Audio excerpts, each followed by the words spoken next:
Hello, how are you doing? It is finally here. The 16 novels that have been longlisted for the 2022 Women's Prize for Fiction have been announced, and there are a lot of surprises. I wasn't expecting to see a number of these novels here, and some of them I've not even heard of before. So I'm going to go through the list and give brief descriptions of each of these novels and any thoughts or feelings I have about them. I've actually only read 4 of these books so far, which is much less than I've usually read when the long list is announced. So it's quite a poor hit rate. And but first I'm going to go through, talk about a brief description and overview of the list as a whole. And if you watched my predictions video with Anna, you'll see that we predicted 6 of the 16 books that are on the list, which is less than we usually pick. I had picked 4 of them, and Anna had picked 3 of them. So yeah, I got 1 more than her. But considering that it could be any novel that is written by a woman published in the UK in the past year, I think that's still pretty good.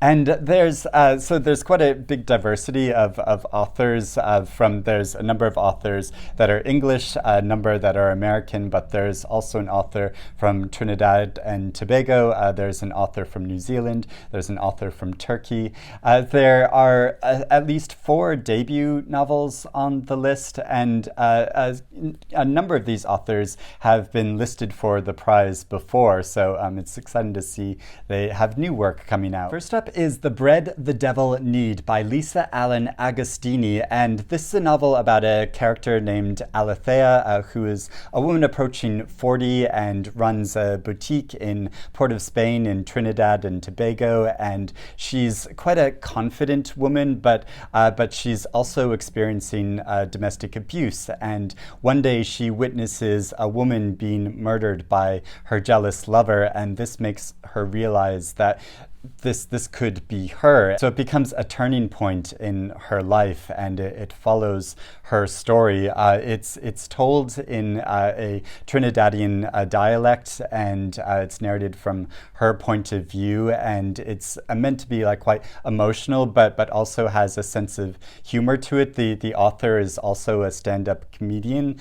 This is, I think, the author's first novel for adults. She's also written novels for young adults and published some poetry as well. So yeah, I'm really looking forward to reading this. Salt Lick by Lulu, Allison, and this novel is set in the near future in the UK. It's described as not dystopian, but further down the wrong road, and it follows the stories of 2 different characters whose lives intersect with each other. One is from the country and one is more from an urban environment, and in this near future, everyone has moved from the country into the city because the countryside has become so ravaged by environmental change that they aren't able to live there anymore. And it's partly narrated from the point of view of a Greek chorus of cows, which is quite a unique point of view. And this novel was published by Unbound,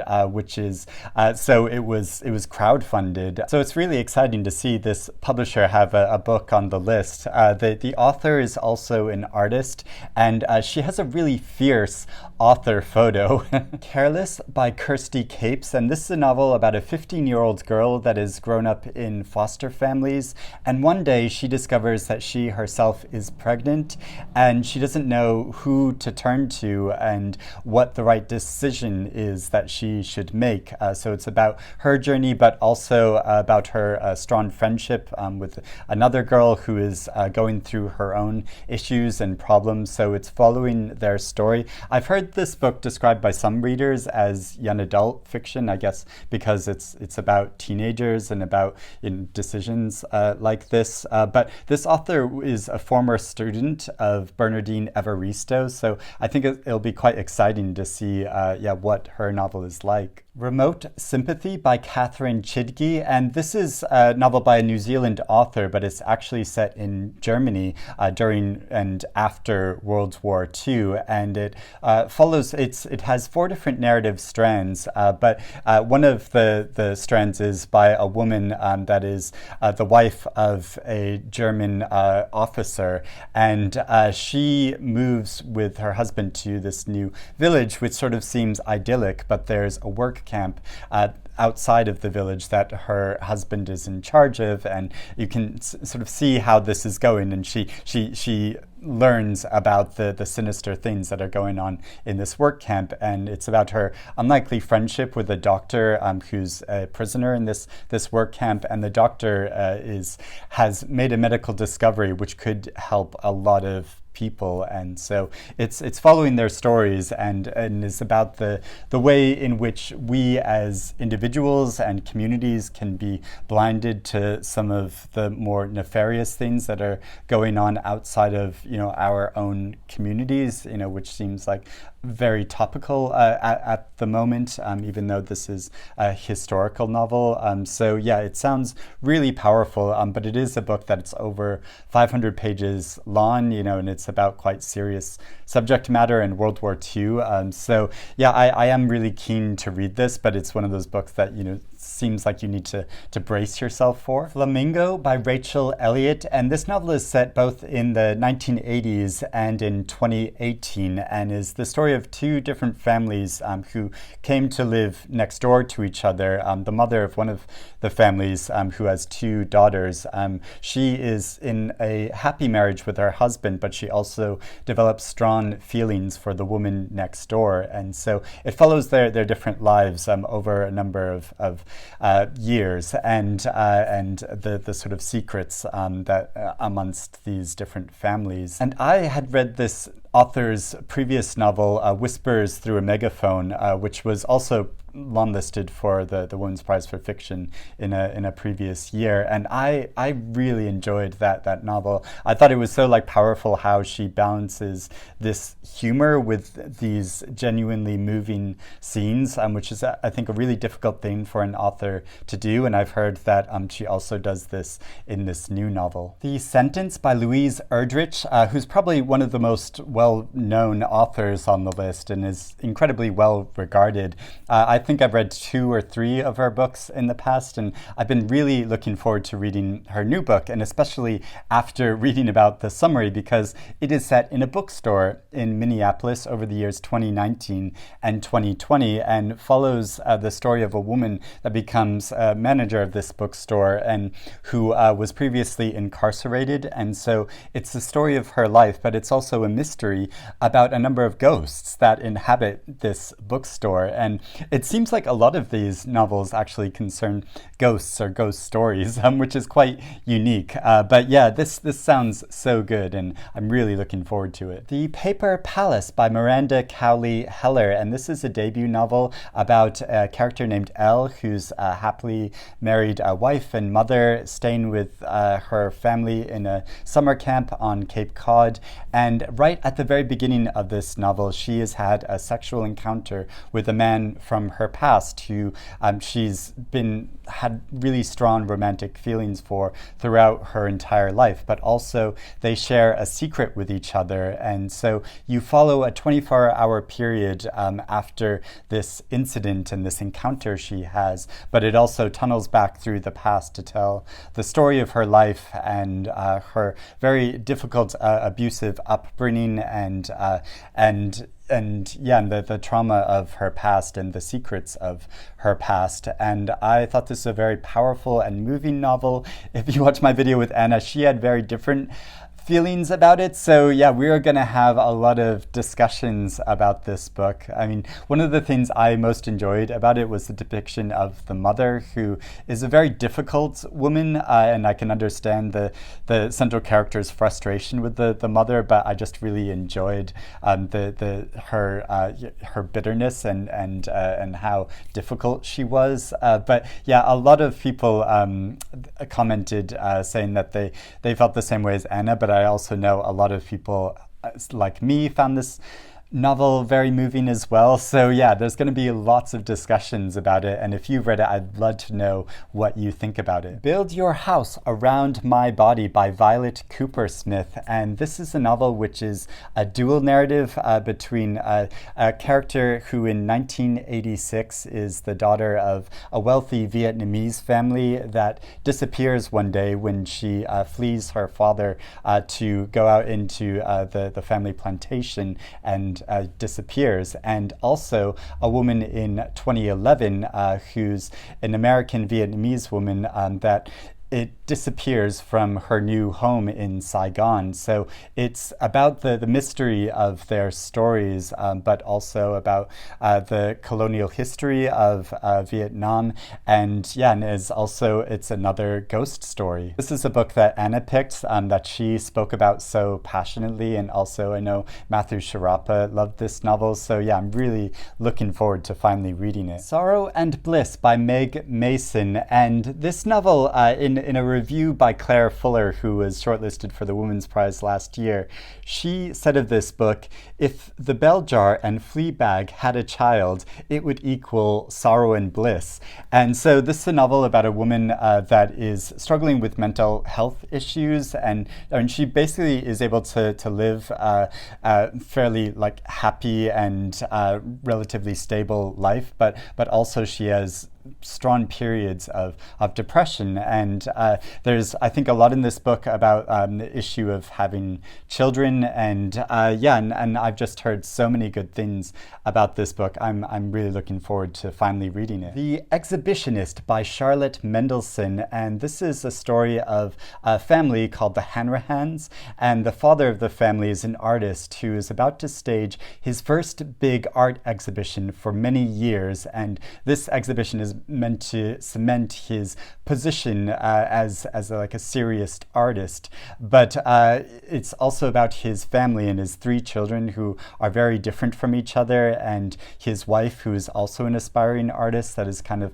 put her artistic aspirations and career on the back burner as she raises this family. So it follows the story of this in the lead up to this exhibition, and it sounds so good. And I also love that Meg Mason provided a quote for this book, and she says of this book that it takes the most ferocious intelligence, skill, and a deep reservoir of sadness to write a novel as funny as this. I adored it, and I just love when long-listed authors have provided quotes for each other's books. The Book of Form and Emptiness by Ruth Ozeki, and this is a novel about an adolescent boy named Benny whose father's dies, and in his grief he starts to hear the voices of objects, inanimate objects around him, not actual like speech, but just the emotional feeling from these objects around him, and it grows increasingly calamitous. But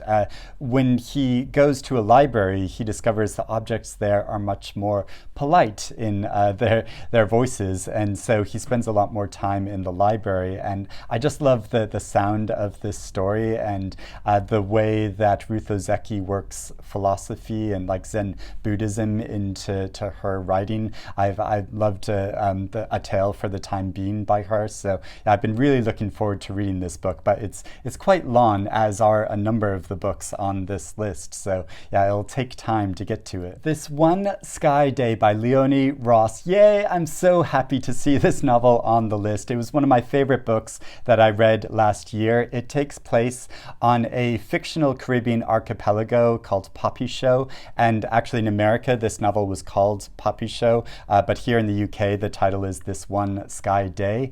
And I have this beautiful hardback edition which has these sprayed edges to it, and it is the most imaginative and enjoyable but complex and really interesting story as well. So on this island, each resident has their own special magical ability, and this creates a lot of like issues and problems amongst the community, as well as lots of like creative encounters.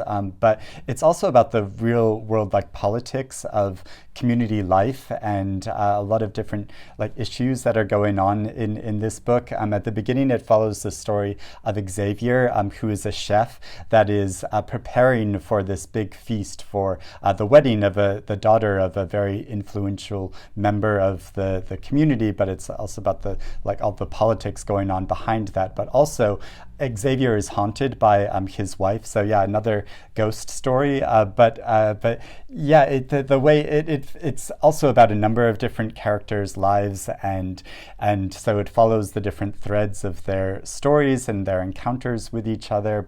And at one point of the story, there's this big magical explosion on the island, which causes this condition amongst all the women on the island, which is so surprising that I was just like my jaw was just hanging open. I couldn't believe what I was reading, but it just built together to this wonderful story. So yeah, I just enjoyed it so much, and I'm so glad so many more people are going to be reading and discussing this wonderful book. Also, Leone Ross is a previous longlistee of the Women's Prize way back in 1996 for her novel All the Blood is Red, and this was way back when the prize was called the Orange Prize. The Island of Missing Trees by Elif Shafak. I think this is the third novel I've read by Shafak, and I just love the heart and humanity of her writing. It is so wonderful, and so this story is part romance and part historical novel about the country of Cyprus, because it's about a couple, one who is a Greek Cypriot and one who is a Turkish Cypriot, and if you know about the historical conflict of this country, that causes a lot of issues in their relationship as the country erupts into civil war. But it also follows the story many years later when they had a daughter named Ada, when the father is living with her in England, and about following the daughter's life and her struggles. She's a figure of bullying. She has a video of her recorded, an embarrassing video recorded of her that goes viral, and so it's about her issues, but also learning about the story of her family and the history of her family and the history of this country. Even though she thinks she understands it, she really doesn't understand all of the details of the story behind this. So yeah, it's this very moving story, which is also partly narrated from the point of view of a fig tree that gives a very different perspective on the country and events and history, and so it's so wonderful in so many ways. Great Circle by Maggie Shipstead, and this is a very long novel, which was also one of my favorites that I read last year. It was also shortlisted for last year's Booker Prize, and it's an incredible epic story about a woman that is a pilot, and following her journey through the beginning of the 20th century, and how she aspires to fly around the globe, not around the equator, but from pole to pole, and how both she and her plane go missing, and it gradually reveals what happened to her. But the narrative goes back and forth between her story and that of a woman who's living more in the present day, that is a Hollywood starlet that wants to make a movie portraying this woman's life, and so she is gradually uncovering things about her, and we also follow the drama of her present day story. So yeah, it's so clever how it goes back and forth in time to reveal how the history is impacting the present, but it also deals with so many issues to do with gender and sexuality and different forms of marriage and abuse, and issues to do with indigenous people in America. It has so many fascinating characters and is just such a gripping and moving tale. The final revival of Opal and Nev by Dawnie Walton, and this is the story of an interracial rock duo that rose to fame in the 1970s, but who had a spectacular fallout, and then many years later they are trying to have a revival and come together again, but this means that a lot of issues from the past come to the surface again. So it's following their story. And I first heard about this novel because it was one of Barack Obama's favorite novels that he read last year. And so I've been meaning to read it, but haven't got to it yet. And finally, there is Creatures of Passage by Maroa Yejide. And this is the story of a woman who is battling with issues to do with alcoholism and grief, but she drives a beaten-up old car in Washington, D.C., where she transports individuals to unique destinations, and it involves a number of ghost stories. It's another novel that involves a number of ghosts, and the author's writing has been likened to Toni Morrison and her writing in Beloved, in the way that she deals with history in this very imaginative way. So yeah, I'd not heard of this book before, but it sounds so good. So those are the 16 novels on the long list. A lot of exciting reading to look forward to. I have to say, I thought there were probably one or two books on the list that I wasn't all that interested in, so wouldn't get around to reading them, but I do think all of the novels on this list sound really good. So if there is time, I do want to try to read the entire long list, and I'd love to know which books on the list you're looking forward to reading first, or just which ones you're looking forward to getting to in general. So let me know about that in the comments below. I'll probably start with the Bread, the Devil Knead, and the Exhibitionist. Those are the two that I'm just sort of most initially drawn to, but yeah, I'm hoping to get to all of them before the shortlist is announced on April 27th. Hopefully Anna will be reading a number of these as well, and I can do another video with her. But yeah, I'd also love to know which authors are you really disappointed didn't make this long list. I mean, I have to say, there are a lot of surprises, like no Monica Ali, no Sally Rooney, no Hanya Yanagihara, no Lauren Groff, no Honoré Fanon Jeffers. I think that is such a shame that the love songs of W.E.B. Du Bois didn't make this list, because yeah, that novel is just incredible. But it's the way that prize lists go. Like, not every book can make the list, and actually I'm really excited that this prize list is introducing me to a lot of books that I wouldn't have found otherwise, and certainly wouldn't have got around to reading. So yeah, it's giving me a good reading list for the next few months. But I will speak to you again soon. Thank you for watching, and I hope you're reading good things. Bye-bye.